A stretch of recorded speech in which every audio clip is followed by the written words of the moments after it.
The winning lottery ticket lay crumpled in the kitchen trash, worth $47 million, while my daughter-in-law, Jessica, screamed at me to pack my bags. "We don't need your charity anymore, Margaret. Take your Social Security checks and find yourself a nice little apartment somewhere far from here." What she didn't know was that she'd thrown away the wrong ticket. At 71 years old, I never imagined I'd be standing in my son's doorway at 6 in the morning, watching my belongings get stuffed into garbage bags by a woman who'd smiled sweetly at me just 12 hours earlier. But money has a way of revealing people's true nature, and Jessica's transformation had been swift and brutal. "Mom, please," my son Kevin said weakly from behind his wife, still in his pajamas, his hair disheveled from sleep. His voice carried the weight of a man caught between impossible loyalties. "Maybe we should all just sit down and talk about this rationally." "There's nothing to discuss," Jessica snapped, her perfectly manicured fingernails catching on the zipper of my old suitcase as she forced it closed. "We're millionaires now. We need space to plan our new life, and frankly, having your mother hovering around the house isn't part of that vision." I stood there in my worn terry cloth bathrobe, watching this scene unfold with a strange sense of detachment. The woman who had called me Mom Margaret for the past 4 years, who had cried in my arms when she miscarried their first pregnancy, who had begged me to move in after I'd sold my house to help them avoid foreclosure, was now treating me like an unwanted house guest who had overstayed her welcome. "Jessica, that's enough." Kevin finally found some backbone, though his voice still trembled. "You can't just throw my mother out." "Watch me," she replied, dragging my suitcase toward the front door. "She's got her Social Security." "She'll be fine. Besides, we'll need the guest room converted to a home office now that we're handling serious money." What Jessica didn't know, what neither of them knew, was that I'd checked both lottery tickets the night before after they'd gone to bed. In our family tradition dating back to Kevin's childhood, I always bought 2 tickets, one for him and one for myself. Yesterday's drawing had indeed produced a winner, but not the ticket, Jessica thought. I watched my son struggle with his conscience as his wife continued her frantic packing of my belongings. Kevin had always been gentle-hearted, perhaps too much so. After his father died when Kevin was 15, I'd raised him alone, working double shifts at the hospital to keep us afloat. Maybe I'd been too protective, too willing to smooth his path through life. The man standing before me now seemed incapable of standing up to his own wife when it mattered most. "The locksmith is coming at noon," Jessica announced, zipping up the second suitcase. "You need to be gone by then, Margaret." "I'm not running a charity here." "You're changing the locks?" Kevin asked, finally showing some spine. "On my own mother?" "Our mother," Jessica corrected with a sickeningly sweet smile. "And yes, for security reasons. We're about to be very wealthy people, Kevin. We can't be too careful about who has access to our home." As she dragged my suitcases to the front porch, I followed silently, that strange calm still enveloping me. Sometimes clarity comes in the most unexpected packages, and mine had arrived wrapped in betrayal and 47 million reasons to reveal the truth. Jessica practically shoved me out the door, my suitcases tumbling down the front steps. My reading glasses flew from the side pocket and shattered on the concrete walkway. "Jessica!" Kevin called out, horrified, but still not moving to physically intervene. "It's time," she said firmly, turning to face me with cold satisfaction. "You've had a good run here, Margaret, but all good things come to an end." I looked at my son, searching his face for any sign of the boy who used to build blanket forts with me during thunderstorms, who had promised at his father's funeral that we'd always take care of each other. What I found instead was a weak-willed man paralyzed by the intoxicating promise of sudden wealth.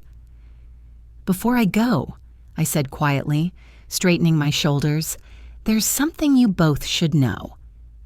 "Save your guilt trip," Jessica snapped. "We don't need to hear it." "The winning ticket," I continued, my voice growing stronger, "is actually mine, dear." Your ticket won $50. The change in their expressions was immediate and devastating. Jessica's triumphant smirk crumbled into disbelief. Kevin's face drained of all color. I reached into my bathrobe pocket and pulled out my phone, turning the screen to show them the lottery website I'd checked repeatedly through a sleepless night. The numbers on my ticket matched perfectly with the winning combination. "What?" Jessica whispered, her voice suddenly small and uncertain. "Check your ticket again," I suggested, pointing toward the kitchen window where I could see their lottery ticket still taped to the refrigerator.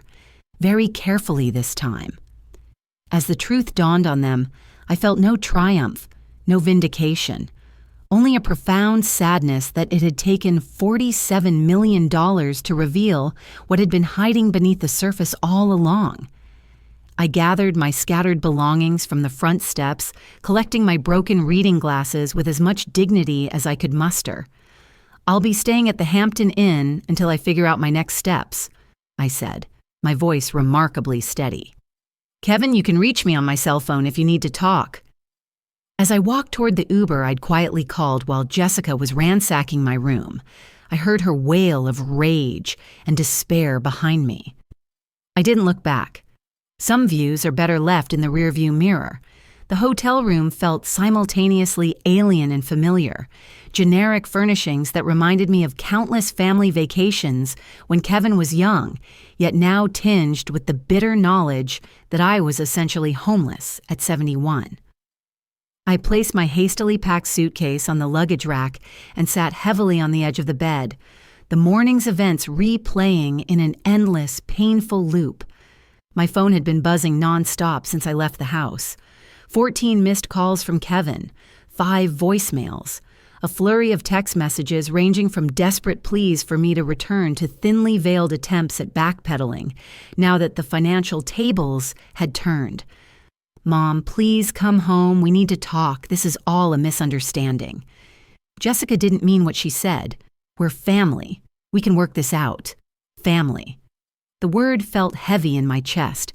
For 36 years, I'd defined myself primarily as Kevin's mother. After Robert died of a sudden heart attack, I'd worked 2 jobs to keep us afloat, postponed my own dreams, centered my entire existence around giving my son every opportunity I could manage. Now my other child, Sarah, was across the country in Seattle, building her career as a software engineer, too busy to call more than once a month. And Kevin had stood by while his wife threw me out like yesterday's garbage, had actually nodded when she mentioned the locksmith, as if warehousing me out of sight would somehow preserve his conscience. A knock at the door interrupted my dark thoughts. I approached cautiously, peering through the peephole to find Kevin standing in the hallway, his face haggard and drawn. "Mom." His voice came muffled through the door. "Please, can we talk?" Part of me wanted to ignore him, to let him marinate in the consequences of his inaction. But decades of maternal instinct don't evaporate in a single morning, no matter how painful. I opened the door but didn't step aside to let him in. "How did you find me?" "I called every hotel in town until someone confirmed you were here," he said, running a hand through his hair, a gesture so reminiscent of his father that my heart twisted despite everything. "Mom, I'm so sorry." What Jessica did, what I let happen, it's unforgivable. Yet here you are, seeking forgiveness, I observed, finally stepping back to allow him entry. He paced the small room, unable to meet my eyes directly. "Jessica's having a breakdown. She checked our ticket and realized you were telling the truth. She's been alternating between sobbing and screaming for hours." "And you?" I asked, folding my arms across my chest. "Are you here because you're genuinely sorry or because you've realized which side your bread is buttered on now?" The bluntness of my question seemed to physically strike him. Kevin had never heard me speak this way before. I'd always been the peacemaker, the one who smoothed over conflicts, who sacrificed to maintain harmony. "That's not," he started, then stopped himself. "No, you're right to ask that. I failed you today, Mom. Failed you in the worst possible way." His voice broke. "I have no excuse." "No, you don't," I agreed. surprising myself with my steadiness. I sat down in the room's single armchair, studying my son with new eyes. I sold my home, Kevin. The house where you grew up, where every corner held memories of your father. I sold it to help you and Jessica avoid foreclosure. I've cooked your meals, done your laundry, babysat when you needed alone time, even when Jessica could barely hide her resentment toward me. And at the first opportunity, you both discarded me like I was a burden you'd been forced to bear. Kevin sank onto the edge of the bed, head in his hands. I don't know what happened to me when Jessica started talking about millions of dollars. It was like I went temporarily insane, like all my values just evaporated. Money doesn't change people, Kevin, I said softly. It reveals them. He looked up at me with red-rimmed eyes. What can I do? How do I make this right? I considered his question carefully. The easy answer would be to tell him what he wanted to hear, that all was forgiven, that we could move forward as if this morning never happened. That's what the old Margaret would have done. Absorbed the hurt, prioritized peace, diminished herself to make others comfortable. But the woman who had watched her daughter-in-law's mask slip completely, who had seen her son's character crumble in the face of temptation, who now held a $47 million winning ticket in her purse, that woman deserved better. I don't know if you can make this right, Kevin, I said finally. Some bells can't be unrung. What I do know is that I won't be returning to your house. Not today, not ever. Mom, I need time, I continued, holding up a hand to stop his protest. Time to process what happened. Time to figure out what my life looks like now, with or without you in it. The gravity of my words hung between us. In all his life, I had never once suggested that our relationship was anything but permanent and unconditional. You'd really cut me out of your life, he whispered.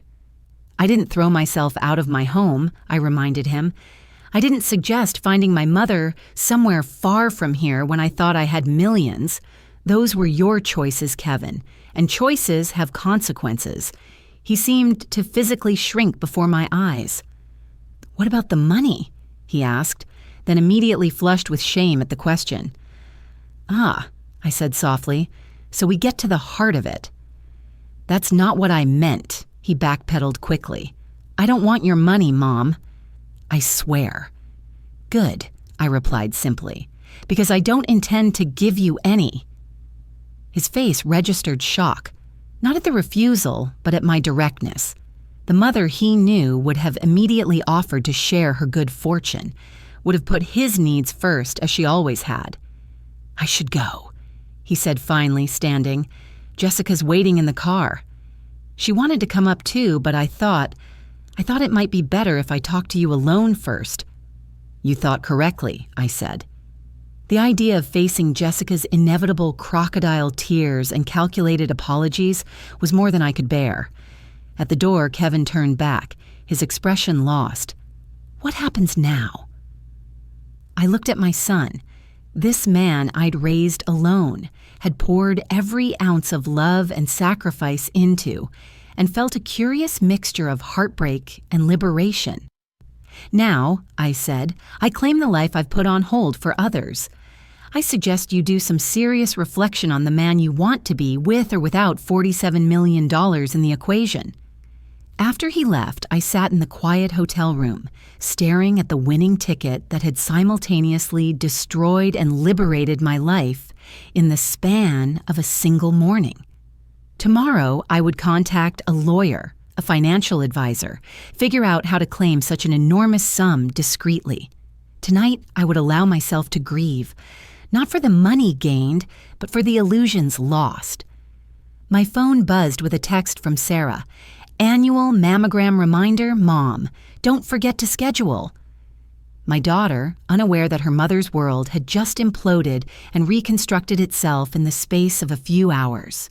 I hadn't called her yet, uncertain how to explain what had happened, what I had discovered about the brother she'd always looked up to. Some revelations change everything, some truths can't be unlearned, and some windfalls carry the highest price of all. 3 days passed in a blur of practical necessities and emotional aftershocks. I found a furnished extended stay hotel with a kitchenette, contacted a highly recommended attorney specializing in lottery winners, and made an appointment with a financial advisor who had experience handling sudden wealth. Through it all, my phone continued to buzz with messages from Kevin and increasingly from Jessica herself. Kevin's messages grew more desperate. "Mom, please just talk to me. I know I don't deserve your forgiveness, but please give me a chance." Jessica's messages evolved from tearful apologies to thinly veiled attempts at reconciliation that invariably circled back to the money. "Margaret, I was under tremendous stress. I said things I didn't mean. We're family. Families forgive each other. Kevin and I always plan to share anything we won with you. I hope you'll do the same." I responded to neither, focusing instead on the practical steps of claiming my windfall while maintaining as much privacy as possible. My attorney, Miss Rodriguez, had been refreshingly blunt during our first meeting. "The good news is you can claim through a trust to maintain some anonymity," she explained. "The bad news is that money changes relationships irrevocably, often bringing out the worst in people." "I've already seen that firsthand," I replied, briefly explaining the situation. She nodded, unsurprised. "Unfortunately, that's common. I strongly recommend changing your phone number immediately and being extremely cautious about who you tell about your winnings."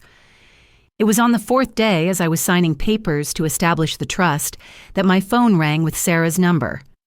"Mom?" Her voice sounded strained. "What the hell is going on?" "Kevin just called me crying, saying you've won the lottery and are cutting everyone out of your life. Jessica called right after, claiming you're having some kind of breakdown." "Are you okay?"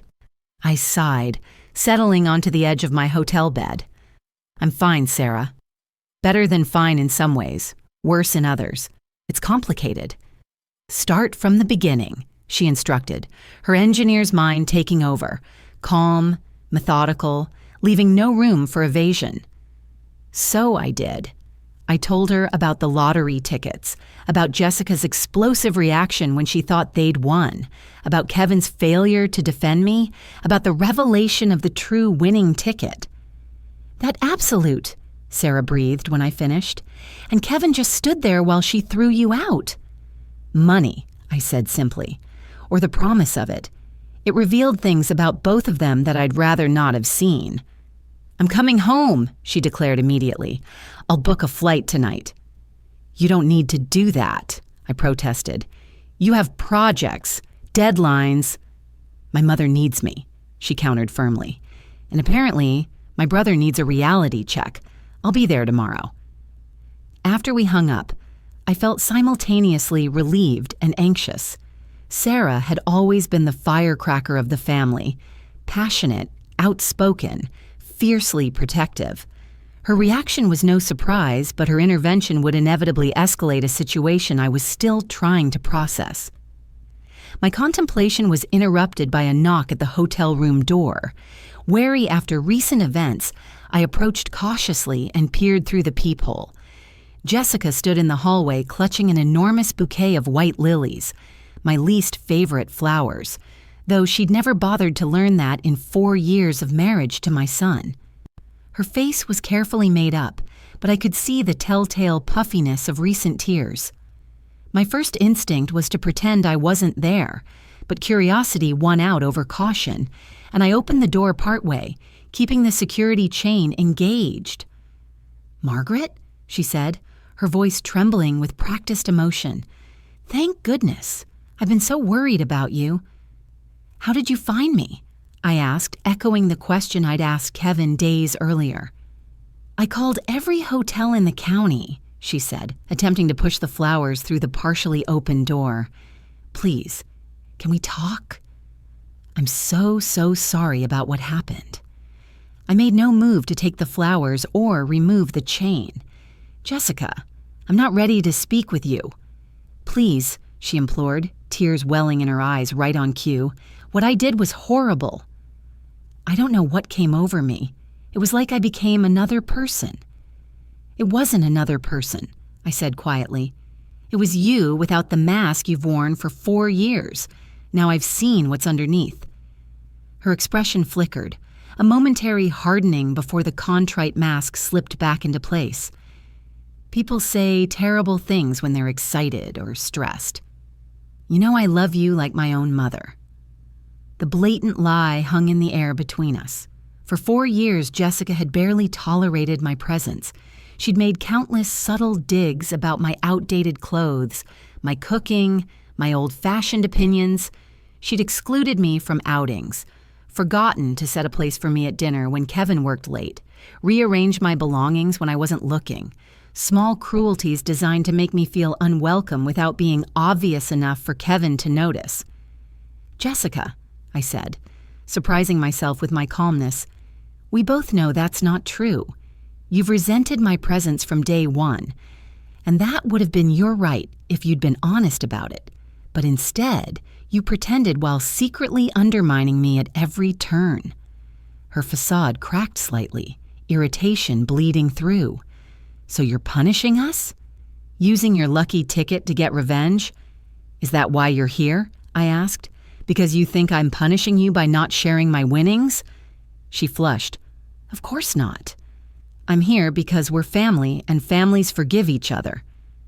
"Families also don't throw each other out on the street," I pointed out, "or call their mothers-in-law burdens they're finally free of." Jessica's expression hardened fully now, the mask dropping entirely. "Look, we both know this is about the money. You hit the jackpot by pure dumb luck, and now you're holding it over our heads. That's not fair, Margaret." "Life rarely is," I agreed, as I discovered when my daughter-in-law packed my belongings while telling me exactly how she really felt about me. Her eyes narrowed. "So that's it? You're going to punish Kevin too? Cut off your own son because of something I did?" "Kevin made his own choices," I said, "and now I'm making mine."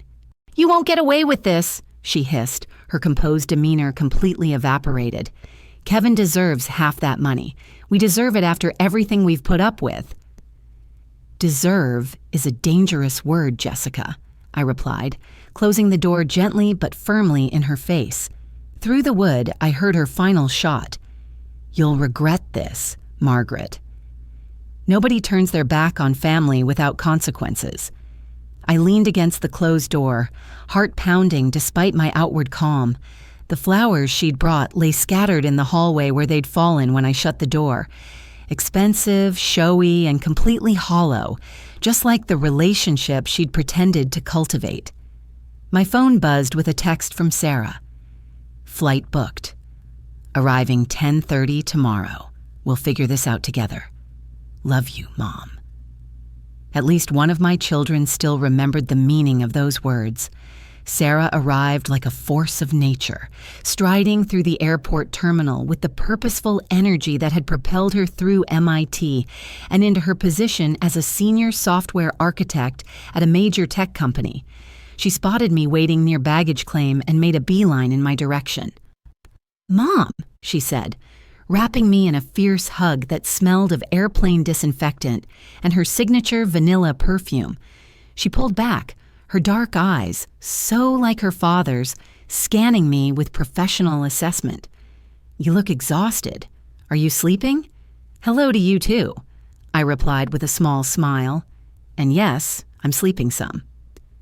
It's been an eventful week. Eventful is the understatement of the century, she said, linking her arm through mine as we walked toward the exit. $47 million and family betrayal all in one morning. You win the prize for most dramatic life change, hands down. That was Sarah. Direct, sometimes bracingly so, but never with malice. Where Kevin had inherited his father's gentle manner and conflict avoidance, Sarah had apparently absorbed all the assertiveness genes in the family pool. In the taxi to my hotel, I filled her in on the latest developments: Jessica's visit, the meetings with the financial advisor, the trust being established to claim the winnings. "So let me get this straight," Sarah said, her brow furrowed in concentration. "Jessica actually showed up at your hotel room expecting what exactly?" That you'd hand over a chunk of your winnings after she literally threw you out of their house? I think in her mind she was making amends, I replied. She brought flowers. Sarah snorted. Flowers. For treating you like garbage and calling you a burden. How generous. She's panicking, I said. They both are. The reality of what happened is sinking in, and they're scrambling to undo it. Because of the money, Sarah stated flatly. I sighed, watching familiar cityscape pass by the taxi window. Not entirely. I think Kevin is genuinely horrified by his behavior. But yes, the money is a significant factor. $47 million has a way of clarifying priorities, Sarah observed dryly. At the hotel, Sarah insisted on ordering room service rather than going out. You need rest, not restaurant chaos, she declared, her protective instincts in full swing. As we shared overpriced club sandwiches and a bottle of wine, she studied me with the same intense focus she'd had since childhood. You're different, she finally said. There's something, I don't know, steadier about you. Having your son stand by while his wife packs your belongings will do that to a person, I replied dryly. No, it's more than that. She leaned forward. You're not making excuses for them. The old you would have been tying yourself in knots trying to see their side, blaming yourself for being a burden. Her observation struck home. She was right. The Margaret of a week ago would have been desperately searching for ways to mend fences, to smooth things over, to restore harmony at any cost to her own dignity. I guess I've run out of excuses to make, I said softly. When someone shows you who they are, believe them. Sarah nodded approvingly. Maya Angelou. So what now? What do you want, Mom? Not what's best for Kevin, not what's easiest for everyone else. What do you want? The question caught me off guard, just as it had when Kevin asked something similar days earlier. What did I want? For so long, my wants had been secondary. First to raising my children alone after Robert died, then to helping Kevin and Jessica keep their home, then to being the unobtrusive, helpful mother-in-law who never complained. I began, then stopped, surprised by the emotion welling in my throat. I want to matter. Not as Kevin's mother or Robert's widow or anyone's anything, just as myself. Sarah reached across the table and squeezed my hand.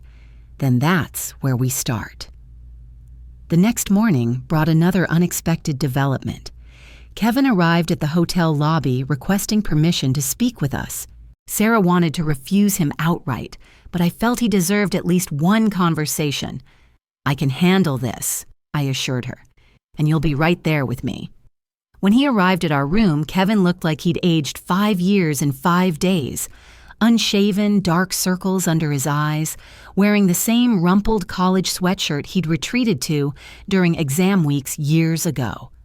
Mom, he began, then noticed Sarah. His face registered shock, then weariness. Sarah, what are you doing here? Supporting our mother after her son catastrophically failed at that job, she replied coolly. Come in, Kevin. Say what you came to say. He entered cautiously as if expecting physical confrontation.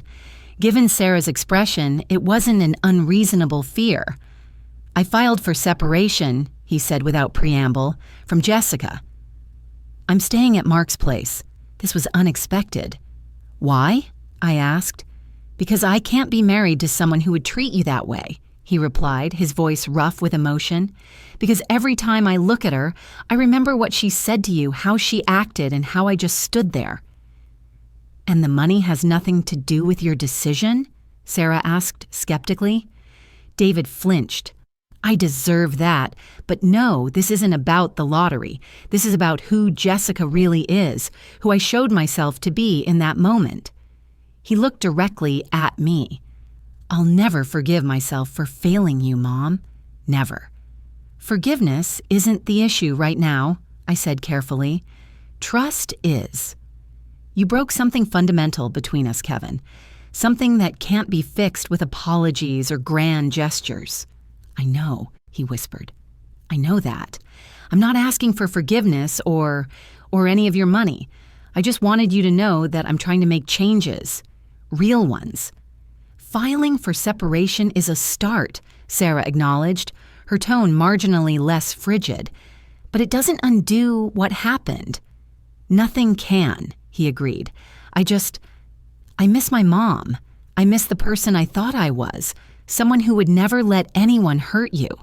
The naked vulnerability in his expression pierced through some of my defensive armor.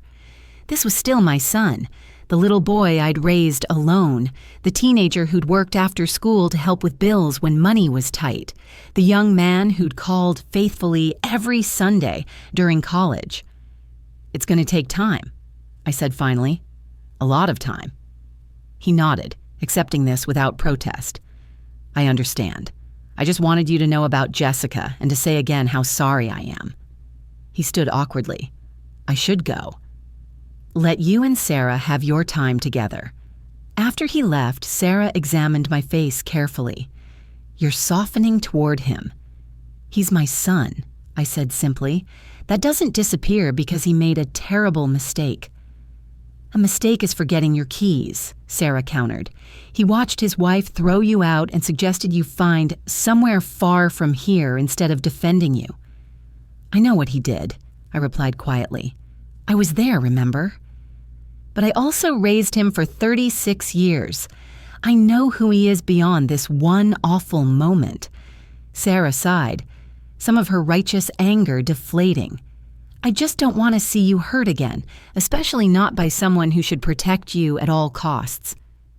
I'm not rushing into forgiveness, I assured her, but I'm leaving the door open for the possibility someday.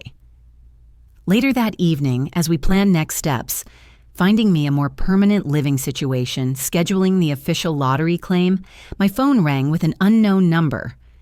Mrs. Patterson? A crisp female voice asked when I answered. This is Amanda Chen from Channel 7 News.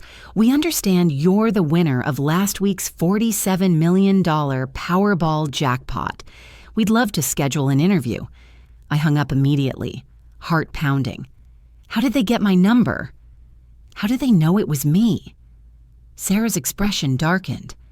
I can think of two possibilities, and both of them were married to you until very recently. My phone buzzed again. Another unknown number, then another. Within minutes, my voicemail was full and my text messages were overflowing with inquiries from news outlets, financial advisors offering their services, and even several messages from people claiming to be long-lost relatives. How did this happen, I asked, watching helplessly as my privacy evaporated in real time. The trust wasn't even finalized yet. They didn't get it from the lottery commission, Sarah said grimly, scrolling through her phone. Look. She held up her screen to show a local news website's homepage. There, in glaring headlines, local grandmother wins $47 million after family dispute. Below was a photo of me, one from Kevin and Jessica's wedding 4 years ago, my face captured mid-laugh as I helped adjust Jessica's veil. How did they get that picture? I whispered, cold dread settling in my stomach. That was on Jessica's Facebook page, Sarah said, her expression hardening as she scrolled through the article. Listen to this. Sources close to the family report that Margaret Patterson, 71, purchased 2 lottery tickets as part of a family tradition, one for herself and one for her son and daughter-in-law. In a twist of fate, both tickets won, with Patterson's ticket claiming the $47 million jackpot while her son's ticket won $50.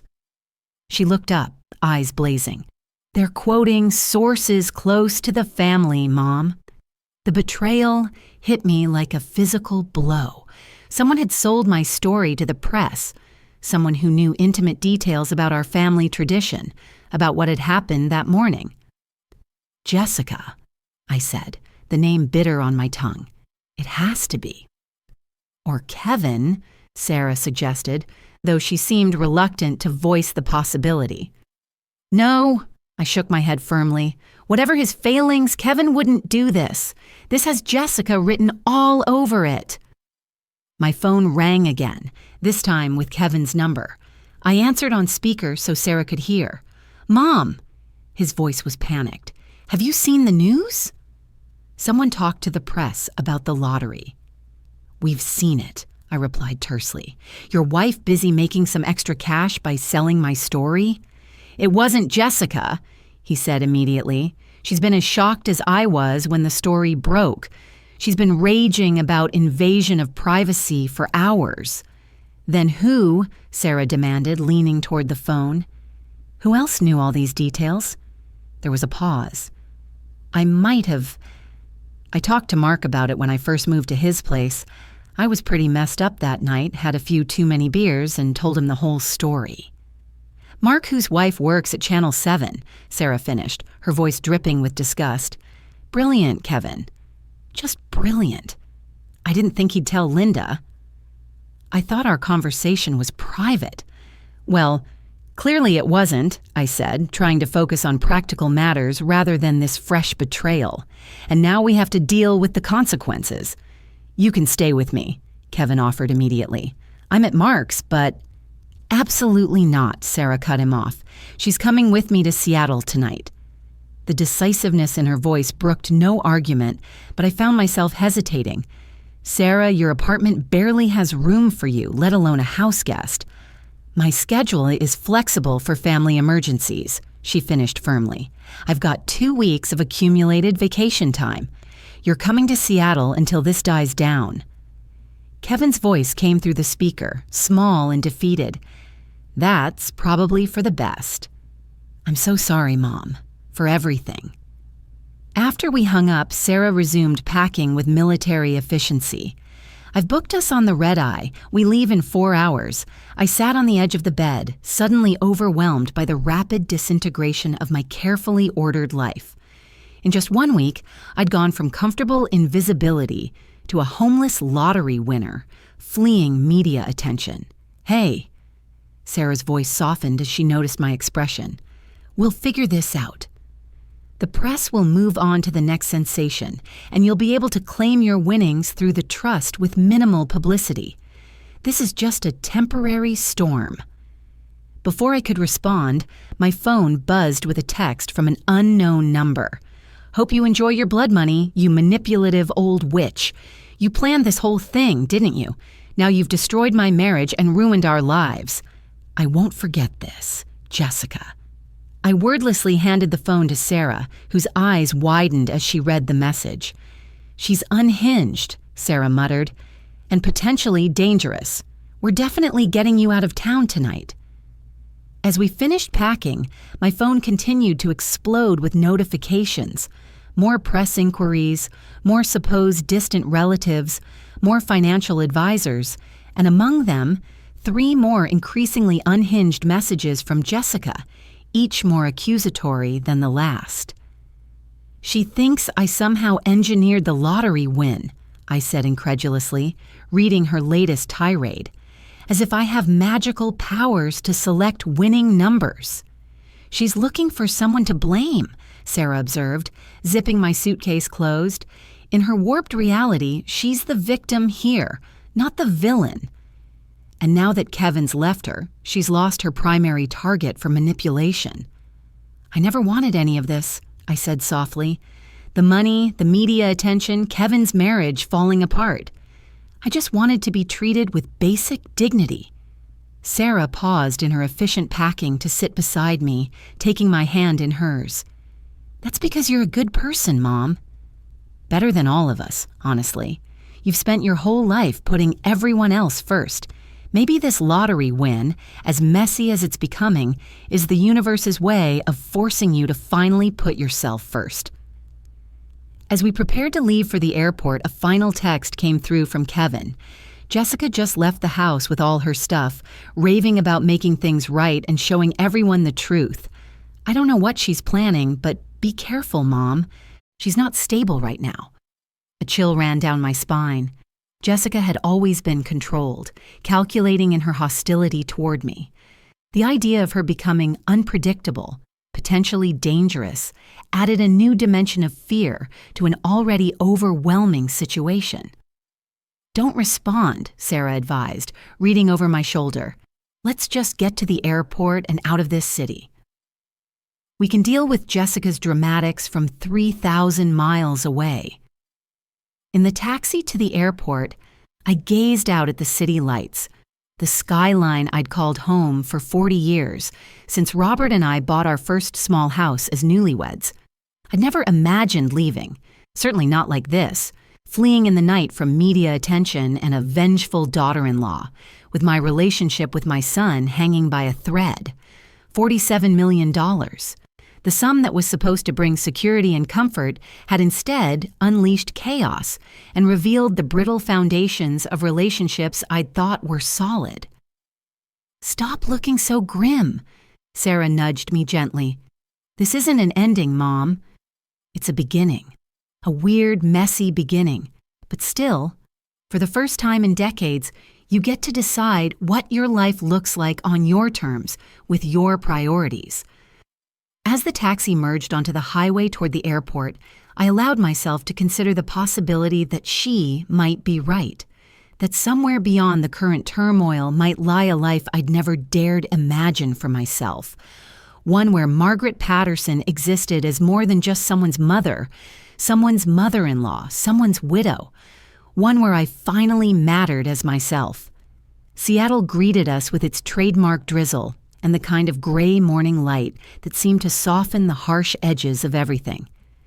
Sarah's apartment in Capitol Hill was small but filled with light from large windows, modern and minimalist in a way that spoke to her orderly engineer's mind.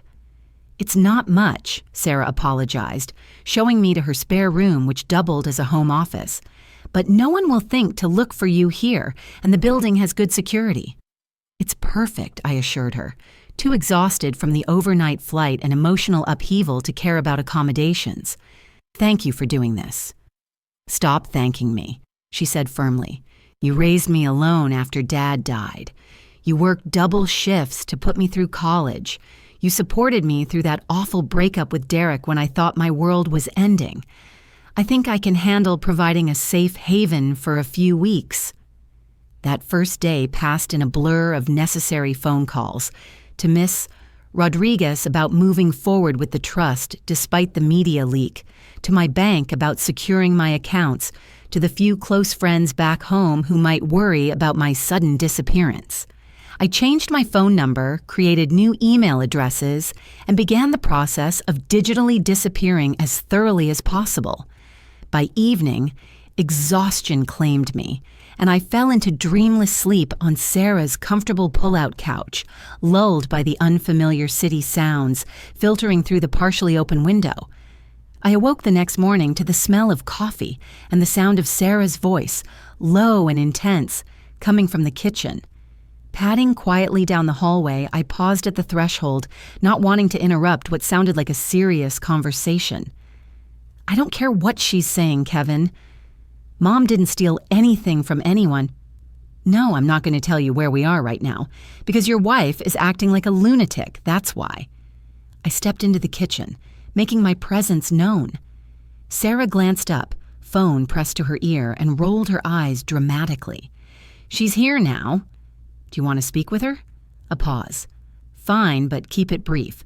She needs rest, not more drama." She handed me the phone with a warning look. "Kevin," I said, accepting both the phone and the mug of coffee Sarah slid across the counter to me. "Mom, thank God. Are you okay? Safe?" "I'm fine," I assured him. "What's happening there?" He exhaled heavily. "It's not good. Jessica's gone completely off the rails. She did an interview with Channel 7 yesterday, claiming you manipulated the whole lottery situation to break up our marriage. Said you've been jealous of her from day one and used the winning ticket to drive a wedge between us." "That's absurd," I said, though nothing about Jessica's behavior surprised me anymore. "Of course it is." "But she's convincing when she cries on camera. She's painting herself as the devastated young wife, abandoned by her husband because his manipulative mother won the lottery." "And people are believing this?" I asked incredulously. "Some are. Mostly people who don't know you." He paused. "She's also hired a lawyer." They're threatening to contest your lottery claim, arguing that since buying the tickets was a family tradition, all winnings should be considered shared family assets. The coffee mug nearly slipped from my hand. She's what? It's completely bogus, according to my lawyer friend Tom, but it could tie things up in court for a while. The room seemed to tilt slightly. Just when I thought the situation couldn't become more bizarre, Jessica had found a new way to escalate. "Mom, are you still there?" "I'm here," I said faintly, just processing. "I'm so sorry," Kevin said, his voice cracking. "This is all my fault. If I hadn't talked to Mark about the lottery, if I'd stood up to Jessica when she was throwing you out—" "We can't change what happened, Kevin," I interrupted gently. "We can only deal with what is."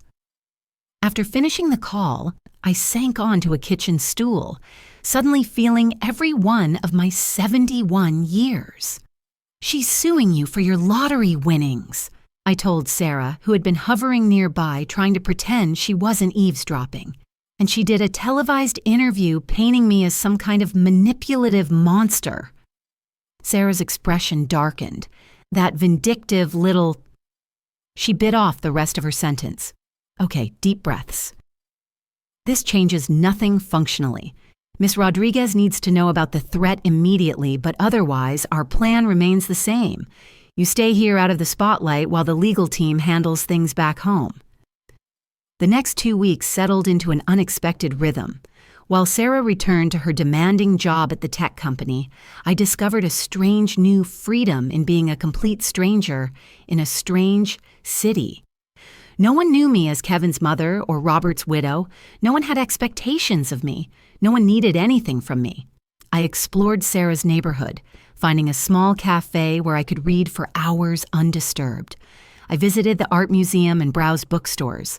I walked for miles along the waterfront, the fresh Pacific air clearing my head in ways I hadn't experienced in years. In the evenings, Sarah and I cooked together or ordered takeout, talking more openly than we had since her turbulent teenage years. I learned about her life in Seattle, her challenging but fulfilling work developing security software, her close circle of fellow tech workers, her on-again, off-again relationship with a colleague named Marcus. "Why haven't you mentioned him before?" I asked one night over Thai food. She shrugged, pushing noodles around her plate. "It's complicated. We work on the same team, which makes things messy. And I'm not sure I want the whole marriage and kids package that seems to be the default expectation." "You don't have to want that," I said. "There's no one right way to build a life." She looked up, surprised. "That's not what I expected you to say. You've always been so traditional." "I've had some perspective shifts lately," I replied dryly. "Nothing like watching your daughter-in-law pack your belongings while calling you a burden to make you reconsider societal expectations." She laughed, then turned serious. "I've been thinking about what you said that first night here, about wanting to matter as yourself, not just as someone's mother or wife. What does that look like for you? What would make Margaret Patterson happy just for herself?" The question caught me off guard, as it had when she'd asked it before. What did I want? The concept felt foreign after decades of putting others' needs first. "I'm not sure yet," I admitted, "but I'm starting to get glimpses. I enjoy this freedom to come and go as I please. I like learning new things without worrying about keeping a household running. I've started sketching again, did I tell you that? Just little scenes from my walks. I haven't drawn anything since before your father died." Sarah's expression softened. "That's beautiful, Mom. And yes, I noticed the sketchbook. You're actually really good." "I'm rusty," I demurred. "Take the compliment," she insisted, "and keep exploring. That's what this time is for, figuring out who Margaret is beneath all the roles she's played." That night, as I lay on the pull-out sofa listening to the distant sounds of the city, I reflected on how strangely liberating this forced exile had become.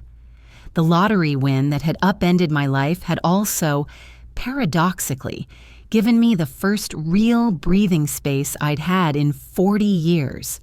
The money would come with complications. Jessica's lawsuit, media attention, the inevitable requests and expectations from others. But for now, in this suspended moment, I was discovering something I'd forgotten existed. Myself. The call from Miss Rodriguez came on a Tuesday morning, 4 weeks into my Seattle sanctuary. I was sketching Pike Place Market from a bench near the waterfront when my new secure phone buzzed. "Mrs. Patterson," she began without preamble, "I have updates on several fronts. First, the good news. The trust has been established and accepted by the Lottery Commission. Your winnings have been transferred to the secure accounts we set up." I exhaled slowly, feeling a weight lift that I hadn't fully acknowledged was there. "And Jessica's situation?" "More complicated," she replied, her tone measured. "Her attorney has filed a formal lawsuit claiming joint ownership of your lottery winnings. As expected, it's frivolous, but we'll need to respond. Additionally, her media campaign has escalated." "How so?" I asked, already dreading the answer. "She's given 3 more interviews, each more inflammatory than the last. The most recent one includes allegations that you've had a history of manipulative behavior and financial control over your son." I nearly dropped the phone. "That's completely false. I gave them money to help save their house." "I know," Miss Rodriguez said soothingly, "and we have documentation to prove it. But in situations like this, emotional narratives can sometimes overpower factual evidence, at least in the court of public opinion." "What does this mean, practically?" "Legally, it changes nothing. Her case remains weak, but she's clearly attempting to pressure you through public sympathy and potential harassment.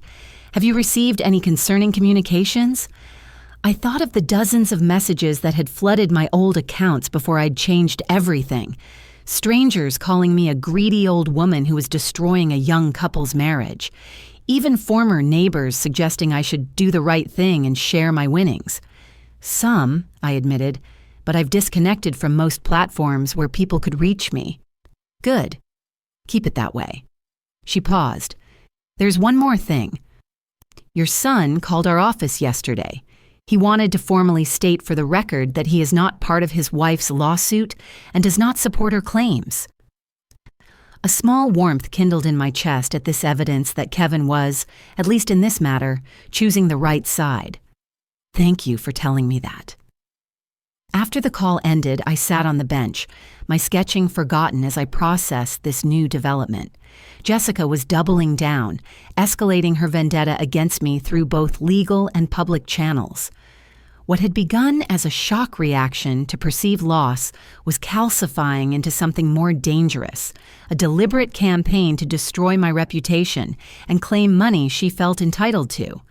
That evening, I shared the update with Sarah over dinner at her favorite Vietnamese restaurant.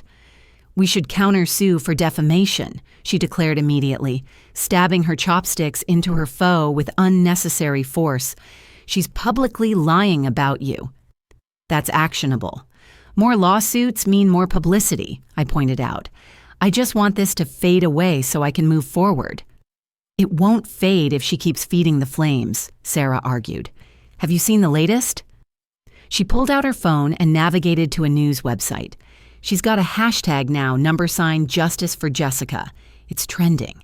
The image on the screen showed Jessica, tearful but photogenic in a modest blue dress, being interviewed in what appeared to be a park. The headline read, "Lottery Dispute Tears Family Apart." "She took everything from me," says devastated daughter-in-law. "This is surreal," I murmured, skimming the article. According to Jessica's latest version of events, I had systematically isolated Kevin from her, criticized her constantly, and used financial leverage to control their lives before finally using the lottery scheme to destroy their marriage. "It's character assassination," Sarah corrected grimly, "and it's working." "Look at the comments." I scrolled down, my heart sinking as I read comment after comment, sympathizing with the poor young wife and condemning the greedy mother-in-law who wouldn't share her windfall. "These people don't know me," I said, pushing the phone away. "Exactly why you need to tell your side," Sarah insisted.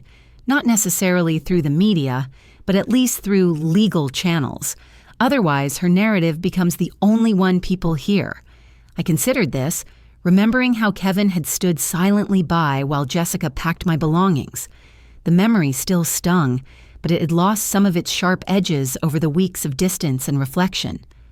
"I'll think about it," I promised. As we walked home through the drizzly Seattle evening, I found myself grateful for the anonymity this city provided. Here, I was just another older woman walking home from dinner, not the villain in Jessica's carefully crafted narrative. My phone buzzed with a text from Kevin. "Just saw Jessica's latest interview. I'm so sorry, Mom. I've told her to stop, but she won't listen to me anymore. The divorce papers should be finalized next week." Divorce. The word carried weight I hadn't fully considered. Whatever Jessica's flaws, whatever pain she'd caused me, I had never intended to break up my son's marriage. Yet here we were, their 4-year union disintegrating in the aftermath of a lottery ticket that had revealed cracks already present in their foundation. I texted back, "I'm sorry it's come to this. Are you okay?" His response came quickly. "Not really, but I'm starting to see things more clearly about Jessica, about myself, about what kind of man I want to be." Despite everything, he was still my son, the baby I'd nursed through colic, the boy whose scraped knees I'd bandaged, the teenager whose heart I'd helped mend after his first breakup. I was still contemplating how to respond when another text came through, this one from an unknown number. "You think you're safe hiding in Seattle? Everyone has a price, Margaret, even your precious daughter's colleagues. Enjoy your borrowed time. Jessica." The phone nearly slipped from my suddenly numb fingers. How did she know where I was? We'd been so careful. Only Kevin knew I was staying with Sarah, and even he didn't have my new contact information or exact location. With shaking hands, I forwarded the message to Sarah, who was walking beside me. She stopped dead in her tracks when she read it. "She knows you're here," Sarah said unnecessarily, staring at the message. "How the hell does she know you're here?" "Someone must have told her," I replied, trying to keep my voice steady despite the fear unfurling in my stomach. "But who? You, me, Kevin? We're the only ones who know." Sarah's expression darkened. Not anymore, apparently. She took my arm, guiding me toward her building with new urgency. "We're not staying at my place tonight. Sarah, we can't just—" "Mom," she cut me off, her voice deadly serious. "Jessica has always been unstable, but now she's tracking you across the country and sending threatening messages. We're not taking chances with your safety." As we quickly packed bags in Sarah's apartment, I wondered how it had come to this. Fleeing in the night from a woman who had once smiled beside me in family photos, who had exchanged vows with my son in a garden ceremony where I had dabbed tears of joy from my eyes. The lottery ticket hadn't just revealed who Jessica was, it had transformed her, or perhaps unleashed something that had been carefully contained beneath her polished exterior. Something dangerous. And now that transformation was forcing another upheaval in my life, pushing me out of yet another temporary sanctuary, another place I'd begun to call home. Sarah drove us to Marcus's apartment in Belltown, a sleek high-rise with a doorman and security system that she deemed adequate for our impromptu relocation. Marcus, to his credit, asked no questions when we arrived after midnight with hastily packed bags, simply showed us to his guest room and offered to sleep on the couch. "He's a keeper," I whispered to Sarah as Marcus discreetly left us to settle in. "Let's focus on the death threats from your daughter-in-law before we analyze my love life," she replied dryly, though I caught the small smile she tried to suppress. The next morning brought a flurry of activity. Sarah called in sick to work, citing a family emergency. I contacted Miss Rodriguez to report Jessica's threatening message, which she immediately advised documenting for potential restraining order proceedings. Marcus, before leaving for his job, showed us how to operate his complex security system and promised to alert building management about our situation. How did she find us? I wondered aloud, pacing the length of Marcus's immaculate living room. Kevin wouldn't have told her, Sarah replied, her fingers flying over her laptop keyboard as she searched for something. But if she still has access to his phone, his email, his accounts... She trailed off, then sat up straighter. Or his credit card statements. What do you mean? Kevin's been calling you through that secure messaging app I set up, right? The one that requires a subscription. She turned the laptop toward me, showing a screenshot. If they still have joint accounts, she could have seen this charge, Googled what the company does, and figured out he was using it to communicate with someone. But that doesn't explain how she knew I was in Seattle, I pointed out. Sarah grimaced. No, but this might. She pulled up Kevin's social media profile and pointed to a photo posted 3 weeks earlier. It showed Kevin at what appeared to be a coffee shop, holding a mug with the Seattle skyline visible through the window behind him. The caption read, "Missing family today. Some bridges can't be crossed until you're ready." He was sending me a message, I realized, letting me know he was thinking of me, that he understood I needed space. And inadvertently telling Jessica exactly where you might be, Sarah finished grimly. If she knows I live in Seattle, it wouldn't take a genius to connect the dots. We spent the next hour systematically reviewing every possible way Jessica might have tracked us down, from credit card records to social media posts to mutual acquaintances. The picture that emerged was of a woman who had become obsessed with monitoring every aspect of Kevin's life, looking for clues about my whereabouts. She's not going to stop, I said finally, the realization settling over me like a cold blanket. Even if we keep running, she'll keep finding ways to track us down. Sarah looked up from her laptop, her expression grim. Then maybe it's time to stop running and start fighting back. The decision to return home and face Jessica directly wasn't made lightly. Over the next 2 days, while we remained holed up in Marcus's apartment, Sarah and I, with input from Ms. Rodriguez via secure video calls, developed a comprehensive strategy. She's banking on you staying hidden, Ms. Rodriguez explained during one of our calls. Your absence allows her narrative to go unchallenged. But if we bring this to a head quickly, we can expose the frivolous nature of her claims before they gain more traction. What exactly are you proposing? I asked. We file for an emergency injunction to stop her harassment campaign, supported by the threatening messages she's sent. We also request an expedited hearing on her lottery claim, where we can present the full context of what happened. Most importantly, we control the narrative by having you make a single, comprehensive, public statement that tells your side of the story. The idea of facing cameras and reporters made my stomach churn, but I could see the logic. And you think this will end it? I think Jessica is counting on you being too intimidated to fight back, Sarah interjected. She's not expecting you to show up ready for battle. Miss Rodriguez nodded. Bullies often retreat when their victims stop running. But Margaret, I need you to understand. This approach means short-term publicity. Your name, your story, it's going to be everywhere for a while. I thought about the peaceful mornings I'd spent sketching by the Seattle waterfront, the anonymity I'd enjoyed walking through unfamiliar neighborhoods. All of that would disappear the moment I stepped back into the spotlight. But I also thought about the threatening messages, the lies being spread about me, and the dangerous precedent of allowing Jessica's harassment to go unanswered. When do we leave? I asked. Sarah squeezed my hand. I'm coming with you. I can work remotely for a while.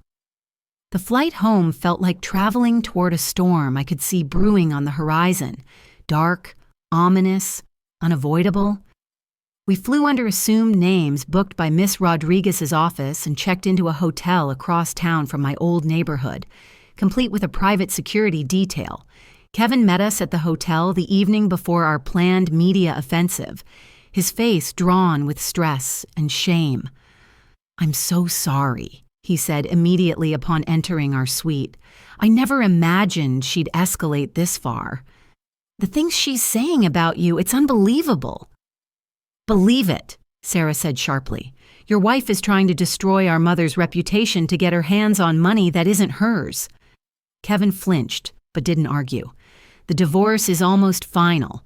My lawyer is pushing for an expedited process based on Jessica's increasingly erratic behavior.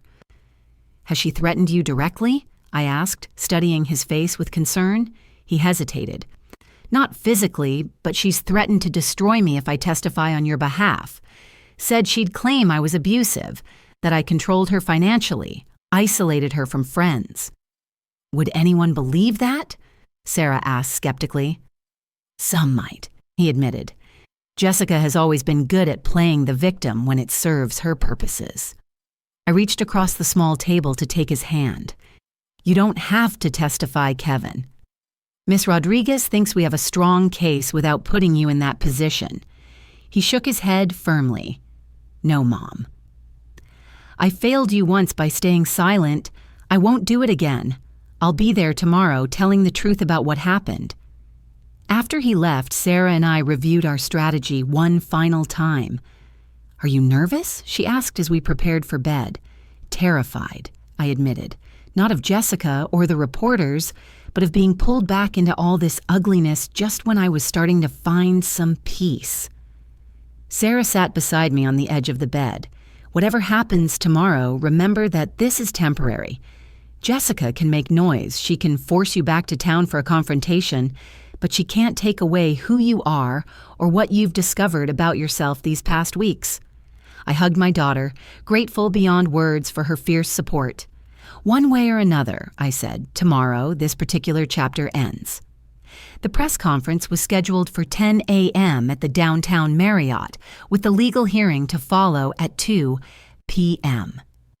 Ms. Rodriguez had worked around the clock to coordinate both events, believing that the public statement would frame the legal proceedings in our favor. I woke before dawn, my stomach tight with anxiety. In a few hours, I would face cameras, reporters, and inevitably, Jessica herself. The Margaret who had fled town 6 weeks ago had been shocked, hurt, and defenseless against betrayal. The Margaret returning today had begun to rediscover her strength, her voice, her worth. For better or worse, that original woman no longer existed. What Jessica would find instead was someone who had learned the difference between being kind and being a doormat, and who was no longer willing to accept the latter.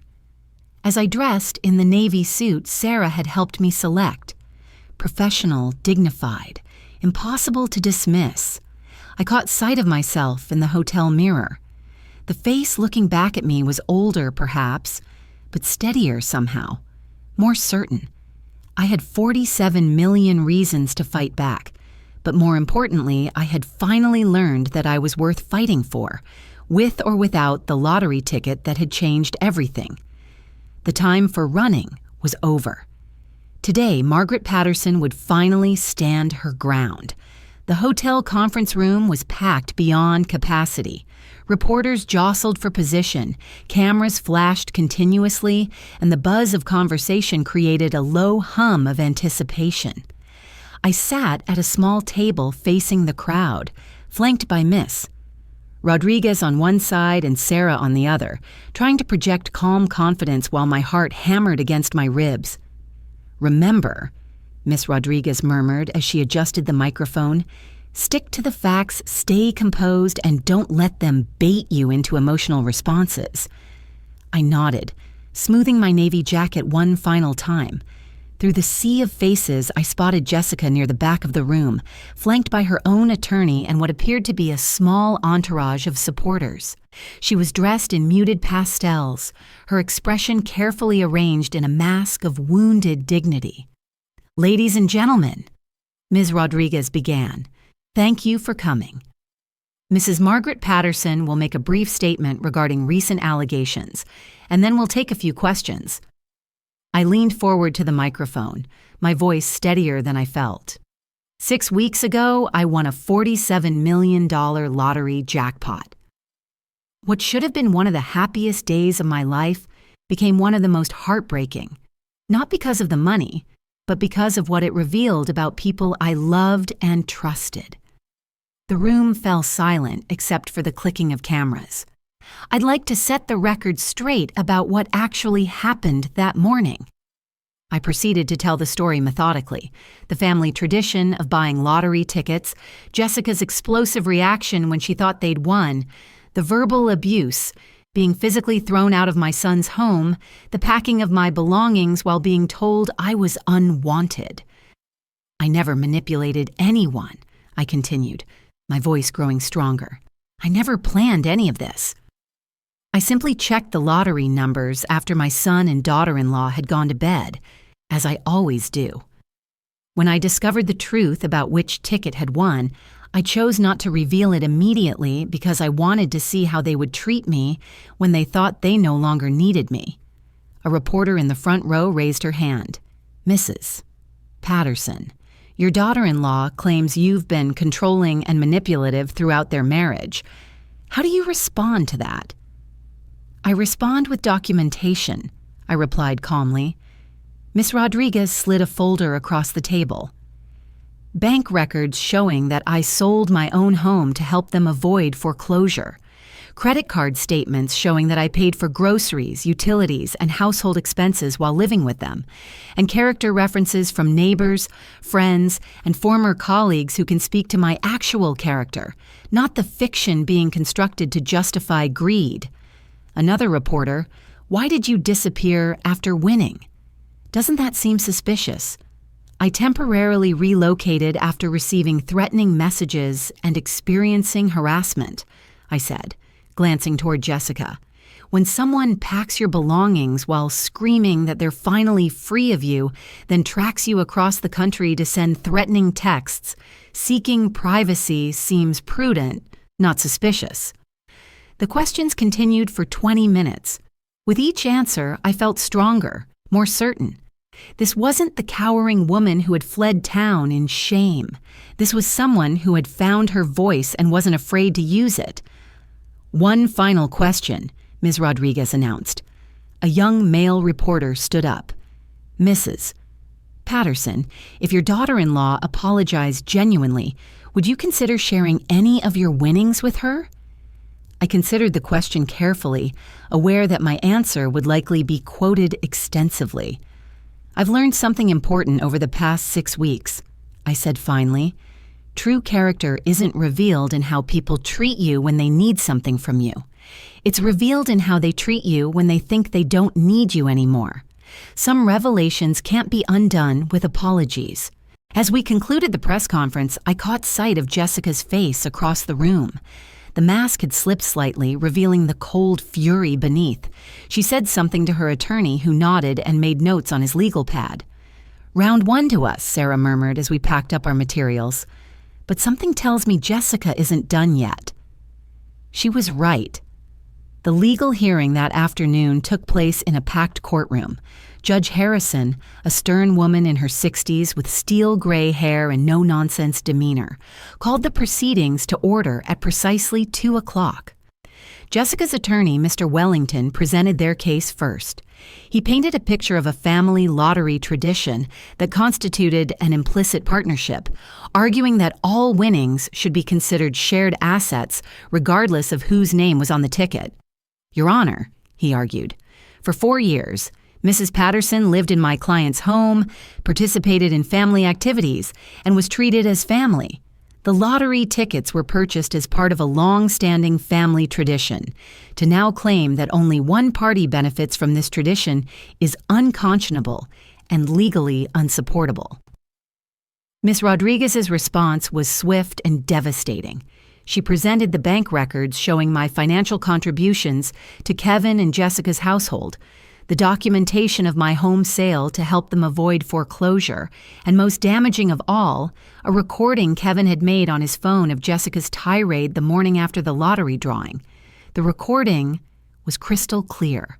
Jessica's voice, filled with venom, calling me dead weight, saying she was finally free of pretending to want me around, instructing Kevin to find me somewhere far from here. "Your Honor," Ms. Rodriguez said as the recording concluded, "this is not a family partnership.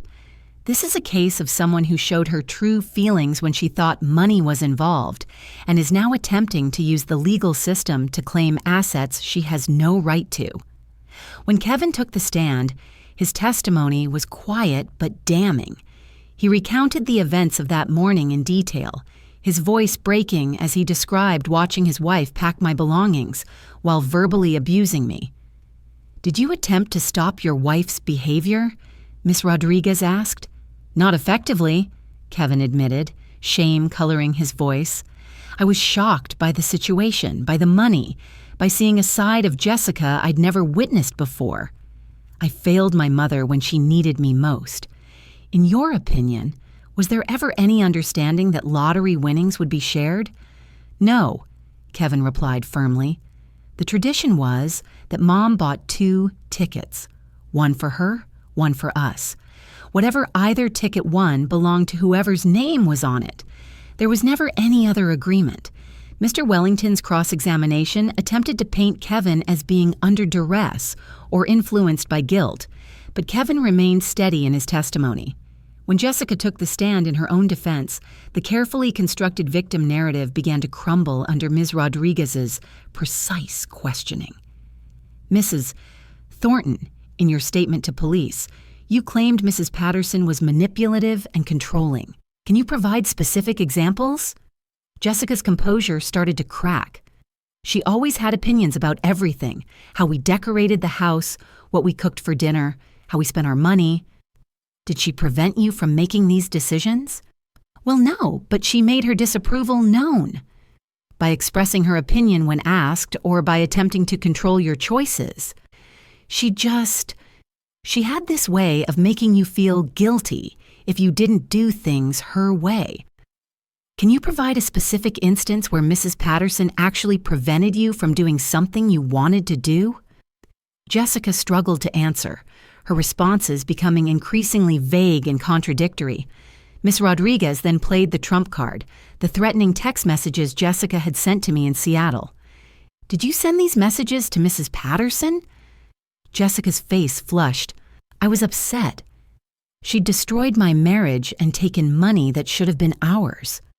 So when you wrote, 'You won't get away with this, and I won't forget this,' what did you mean exactly?" I was emotional. I didn't mean anything threatening.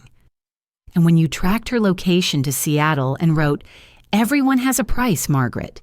Enjoy your borrowed time,' what was your intention with that message?" Jessica's attorney objected, but the damage was done. The jury could see exactly who was doing the threatening and manipulating.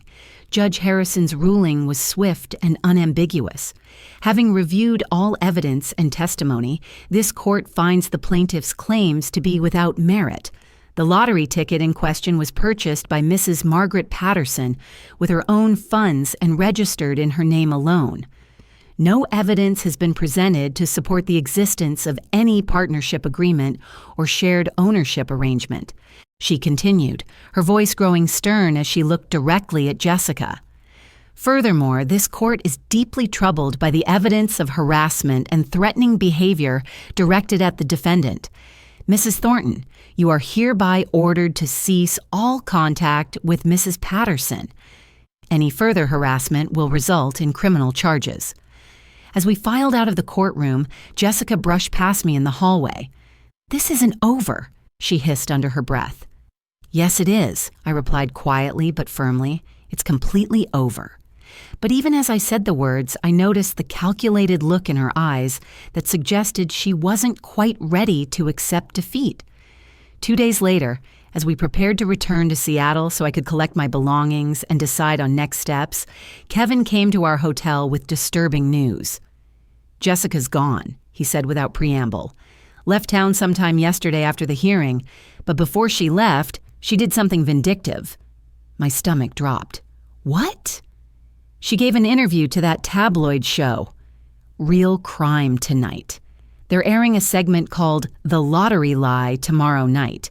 She's claiming the whole thing was an elaborate con job, that you somehow rigged the lottery and manipulated everyone involved." Sarah looked up from her packing. She's completely lost touch with reality. It gets worse, Kevin continued. She's also filed complaints with the State Lottery Commission, claiming fraud. And she's hired a private investigator to dig into your finances, looking for any irregularities she can use to support her claims. I sank into a chair, suddenly exhausted. Just when I thought we'd put this nightmare behind us, Jessica was escalating yet again. The good news, Kevin added quickly, is that my lawyer thinks she's overplayed her hand. The more outrageous her claims become, the less credible she appears. But it means more publicity, more scrutiny. Miss Rodriguez, whom we'd called immediately, was more optimistic. She's desperate, she said during our emergency conference call. This kind of scattershot approach usually backfires. The tabloid interview will likely hurt her more than help. It makes her look unhinged rather than sympathetic. What about the Lottery Commission complaint? I asked. Frivolous, but they'll have to investigate. It could take a few weeks to resolve, but there's nothing there. Your ticket was purchased legitimately, and the numbers were drawn randomly. No amount of investigation will change those facts. Despite the reassurances, the stress was taking its toll. That evening, as Sarah and I had dinner in the hotel restaurant, I found myself struggling to eat. You're letting her get to you again, Sarah observed. This is exactly what she wants, to make your life so miserable that you'll pay her to go away. I know, I said, pushing food around my plate. I just thought winning the legal case would end it. I never imagined she'd keep escalating like this. Some people can't accept losing, Sarah replied. But Mom, you can't let her hold you hostage forever. At some point, you have to just live your life and let her exhaust herself with these attacks. She was right, but it was easier said than done. Every time I thought I could move forward, Jessica found a new way to drag me back into the chaos. My phone buzzed with a text from an unknown number. Saw the court documents online. You think you won? This is just the beginning. I'll spend every penny I have to prove what you really are. Jessica, apparently using yet another burner phone. I showed the message to Sarah, who immediately screenshot it and forwarded it to Ms. Rodriguez. That's it, Sarah declared. We're getting a restraining order. This harassment has gone on long enough, but even as we made plans to pursue legal protection, I couldn't shake the feeling that Jessica's vendetta had become something beyond rational thought, an obsession that wouldn't be deterred by court orders or legal consequences. The woman who had once smiled beside me at family dinners had transformed into something unrecognizable, consumed by a toxic mixture of greed, narcissism, and rage. And I was beginning to understand that no amount of money, legal victories, or attempts at reasoning would satisfy her need for revenge. The battle was far from over. If anything, it was just beginning. The Real Crime Tonight segment aired 3 days later while Sarah and I were back in Seattle, trying to establish some sense of normalcy. Marcus had insisted we watch it together, to know what we're dealing with, as he put it. The show's sensationalist approach was immediately apparent from the dramatic music and ominous voiceover. Tonight, the shocking story of a lottery scheme that tore a family apart. Is a grandmother's windfall too good to be true? Jessica appeared on screen in a modest living room setting, tissues strategically placed within reach. She'd clearly been media coached. Her delivery was smooth, her story polished. Margaret Patterson portrayed herself as this sweet, helpless widow, Jessica said, dabbing at dry eyes. But the truth is, she's been manipulating our family for years. She insisted on buying those lottery tickets every week, claiming it was tradition. Now I realize she was planning this all along. The host, a sharp-featured woman with predatory eyes, leaned forward conspiratorially. You're saying she somehow knew which numbers would win? I'm saying the timing is awfully convenient. She'd been increasingly controlling about money, making us dependent on her help with the house. Then suddenly, she wins $47 million on a ticket she bought for tradition, and she just happened to check the numbers alone in the middle of the night before telling anyone. The segment included expert commentary from a self-proclaimed lottery analyst who suggested that patterns of ticket purchasing could indicate advanced knowledge of winning numbers, complete pseudoscience but presented with enough technical jargon to sound credible to casual viewers. Most damaging were the carefully edited clips from my press conference, presented out of context to make my measured responses seem evasive and suspicious. "Look at her body language," the host commented over footage of me speaking. "Classic signs of deception, controlled gestures, rehearsed answers. This is not a woman telling the truth." By the end of the 30-minute segment, even I was half convinced I must be guilty of something. "That was a character assassination disguised as journalism," Marcus observed as the credits rolled. Sarah was pacing the apartment, fury radiating from every gesture. "We need to sue them. That was pure defamation." "Actually," I said quietly, "I think we should ignore it." Both Sarah and Marcus stared at me in surprise. "Ignore it?" Sarah repeated. "Mom, they just presented you as a criminal mastermind to millions of viewers. And anyone who knows me will recognize it as nonsense," I replied. "Fighting it just gives the story more oxygen. Eventually, people will move on to the next scandal." But even as I advocated for taking the high road, I felt the familiar knot of anxiety in my stomach. How many people would see that segment and believe Jessica's version of events? How many old friends and neighbors would now view me with suspicion? The answer came sooner than expected. Within hours of the show's airing, my old phone number, which I'd foolishly failed to disconnect, was flooded with voicemails. Most were from reporters seeking comment, but scattered among them were messages from people I'd known for decades. "Margaret, it's Helen from the church auxiliary. I just can't believe what I saw on TV tonight. Please call me back. I need to hear your side of this." "Mrs. Patterson, this is Dr. Williams' office. We've had some concerning calls about your account. Please contact us as soon as possible to discuss." Even my former employer at the hospital had left a message. "Margaret, we're getting inquiries about your time here. While we support our former employees, we need to discuss how to handle this situation." The ripple effects of Jessica's media campaign were spreading through every corner of my old life, poisoning relationships and creating doubt where none had existed before. That night, lying awake on Sarah's pull-out couch, I finally understood the true scope of what Jessica was trying to do. This wasn't just about money. It was about completely destroying my reputation, isolating me from everyone I'd ever known, making me a pariah in my own community. And worst of all, it was working.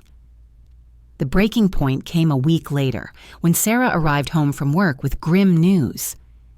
"There's been a development," she said, her usual directness replaced by careful caution. "Jessica hired that private investigator and he's been busy." "What did he find?" I asked, though I wasn't sure I wanted to know. "Nothing illegal, but he's put together a timeline of your financial transactions over the past 5 years that he's spinning as suspicious." Sarah sat down heavily on the couch beside me. "He's claiming that your pattern of helping Kevin and Jessica financially was actually a long-term investment strategy, that you were positioning yourself to claim any lottery winnings they might have." I stared at her in disbelief. "That's insane. I help them because they're family." "I know that. You know that. But he's made it sound like you systematically made them dependent on you so you could control them." She handed me a manila folder. "He's also found some irregularities in the timing of your home sale and their mortgage payments that he's presenting as evidence of coordination." I flipped through the documents, seeing my acts of maternal generosity reframed as evidence of manipulation and fraud. Bank transfers to help with emergencies became strategic financial positioning. My decision to move in with them after selling my house became inserting herself into the household to monitor lottery activities. "This is sophisticated character assassination," I said, feeling sick to my stomach.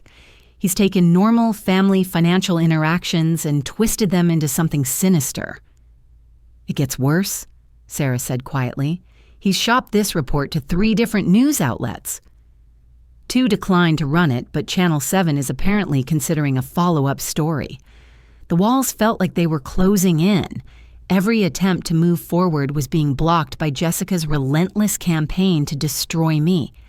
Every act of kindness I'd ever performed was being reinterpreted as evidence of malice. "I can't do this anymore," I said, surprising myself with the admission. "Maybe I should just give her some money and make this go away." "Absolutely not," Sarah said fiercely. "Mom, you cannot reward this behavior. If you pay her off now, she'll just come back for more whenever she needs money. And it won't stop the reputation damage. It'll actually make you look guilty." She was right, but the constant stress was wearing me down in ways I hadn't anticipated. The lottery win that was supposed to provide security had instead created a nightmare of harassment and public scrutiny. My phone rang. Ms. Rodriguez. "Margaret, I have updates on several fronts," she said without preamble. "The Lottery Commission has completed their investigation and found no evidence of fraud or irregularities. Your ticket was legitimately purchased and properly validated. That's something, at least. More importantly, I've been in contact with the private investigator Jessica hired. His report contains several factual errors and unfounded conclusions that could constitute defamation. We can use this to go on the offensive." "What do you mean?" "I mean it's time to stop playing defense and start holding Jessica accountable for her actions. We file a comprehensive lawsuit for defamation, harassment, and intentional infliction of emotional distress. We seek not just damages, but an injunction preventing her from making any further public statements about you." I looked at Sarah, who was nodding enthusiastically. "Do it," I said, feeling a spark of my old determination return. "If Jessica wants a fight, let's give her one she'll never forget." Miss Rodriguez's voice carried a note of satisfaction. "I was hoping you'd say that. I'll have the paperwork filed by tomorrow morning. It's time to remind Jessica that actions have consequences." As I hung up the phone, I felt something shift inside me. For weeks, I'd been reacting to Jessica's attacks, trying to defend myself against her increasingly outrageous accusations. But defense wasn't enough anymore. It was time to go on the offensive. The woman who had thrown me out of my home, who had systematically attempted to destroy my reputation, who had twisted my every act of kindness into evidence of manipulation, she was about to discover that Margaret Patterson wasn't as defenseless as she'd assumed. The real fight was just beginning. Thank you so much for staying with Margaret Patterson through this incredible journey of betrayal, self-discovery, and ultimately, empowerment. Her story reminds us that sometimes our greatest challenges become the catalysts for our most profound transformations. Until next time, remember, you matter just as you are, not just for what you can do for others. Don't forget to like, subscribe, and share if Margaret's story touched your heart.